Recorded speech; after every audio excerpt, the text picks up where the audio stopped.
Hello everybody, my name's Keith Leatham and today we're going to be looking at how to fix wonky photographs using Photoshop Elements 2020. Now if your screen doesn't look like this, check at the top because Elements comes in 3 different flavors. At the moment this is what's called Expert Mode. We also have Quick Mode, which is very much a reduced set of tools and a few other little sort of fixes over here. We also have Guided, where you can sort of play about with these little sliders to get some different ideas. But today we'll be using Expert Mode. Now you don't have to be an expert to use Expert Mode, but if you work at it you can become an expert using Expert Mode. So this is where we're going to start. This is a fairly common problem in photography, maybe not quite as extreme as this, but the sloping horizon is fairly common. This was made a little bit worse by the fact that I was bobbing about in a little boat myself when I took the picture. Now in order to sort this out we need to rotate the canvas. If we go up here to Image, Rotate, we see we've got 90 degrees left, 90 degrees right, 180 degrees and Custom. Now with Custom we put in a figure we think is correct for that angle, and we then click on OK and bingo. It is very difficult to predict exactly what that angle is. Now once we've corrected for it, we get left with these white bits around the edges which we have to crop out. So let's go back to the start and try that again. One of the traditional ways of doing this is to use the crop tool over here, and the best way to use this is to zoom in nice and close, Control plus plus, hold down the space bar to adjust the position of the picture, and to draw a little crop box close to the horizon, something like that. Then if we move the mouse over towards the corner, you'll see that it changes to a double-headed arrow. So now we can rotate that until the line is pretty much on the horizon. Then we can just stretch this out as far as it will go.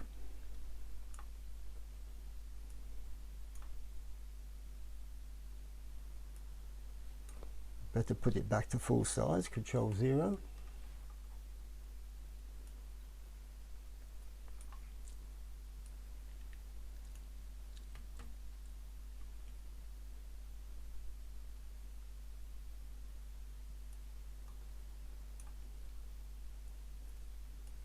That's something like. Click on the green arrow and bingo. We've got a straight horizon and it's been cropped. A little bit of a problem back there, but not to worry about that. Now,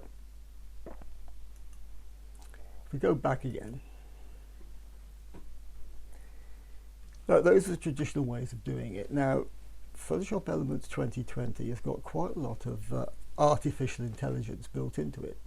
And if we go down here, we can find something called the Straighten tool. If we click on that, we've got various options down here. And 2 over here, rotate all layers and autofill edges. Now watch what happens. We'll zoom in again,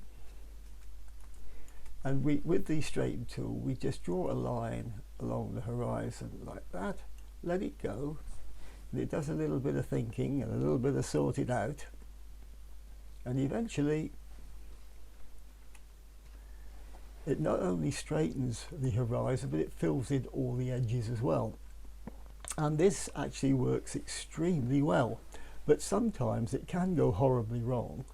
So if that does happen, if you go back to where you started and untick autofill edges, you can use the same thing, do it again, and then you can crop out the bits as we did right at the very beginning. As I say, it is very, very good, but with complex images, particularly images which are complicated around the edges, it can get itself into a mess. So sometimes what we think is the horizon either isn't very clear or is a false horizon, such as when looking across a lake or across a bay. So then we have to look for something else that we could use. And in a case like this, where a boat is tied up and there's no wind, we could use its mast. So if we zoom in,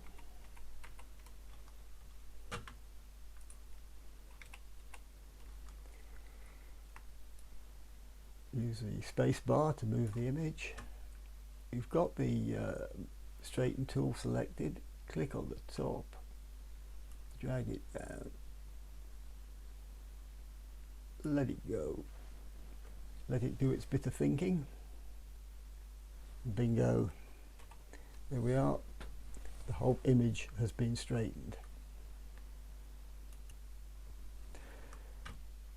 Now here we have a completely different set of problems.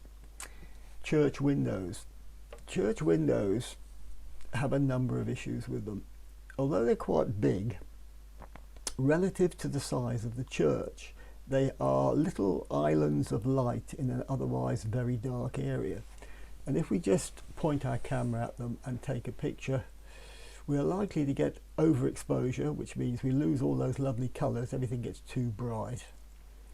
And also we get these sorts of distortions. Now the best way to take these pictures, if you've got the equipment, is with a camera with a long telephoto lens on a tripod as far away from the window as possible, which minimises the amount of distortion. But that's not always possible. Sometimes you're in the position I was in, standing here in this church with just my phone. So in order to make it a reasonable size, I had to get fairly close. That meant I had to point the phone up and gave me all this distortion. But this can easily be sorted out in Photoshop Elements. Now, previously you had to convert your image to a layer before you can do what I'm about to do, but in Photoshop Elements it does that for you without even thinking about it. Over here we've got the layers palette.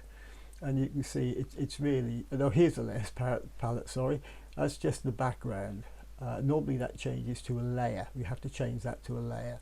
So if we go into image,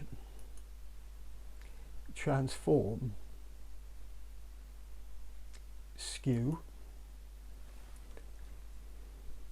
if we come back over here, you'll see it has immediately changed that background into layer without us having to do anything. Now I'm just going to shrink the image down a little bit so we can see these corners, and I'll pull this edge out a bit here. So all we have to do is to click on those corners and pull them, and we've got that one nice and straight. Over here, pull that one, and that's reasonably straight. The bottom isn't parallel with the bottom of the photograph, so we're going to pull that down a bit. That's not bad. Oops. Well, it's staying down at the moment. That's better. But that's left us with a slightly squat window and a lot of roof. So we accept the position there. We go to Image, Resize, Scale. And we get this bounding box again as we did before, and now we can grab this middle one, pull it up, pull it up, pull it up, and now we've got ourselves a nice church window, pretty much square onto the edges, enough roof to show us what we're interested in, and we can accept that.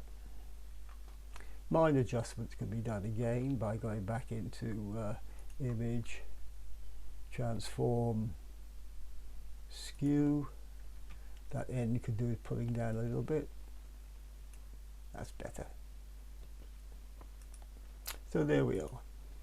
If you feel that it could do some adjustment to the dark areas and the light areas, if we go into Enhance, Adjust Lighting,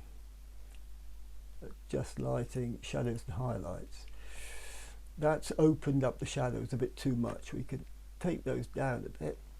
It is a church after all. Control 0, make it a bit bigger so we can see what we're doing. Just lighten them a tiny bit, I think. And then we can darken these highlights. which then enriches the colours quite a lot. Okay, and there's our finished image. We have gone from that to that very quickly. So I hope you've enjoyed that video. Carry on editing and having fun, and look out for new videos in the future.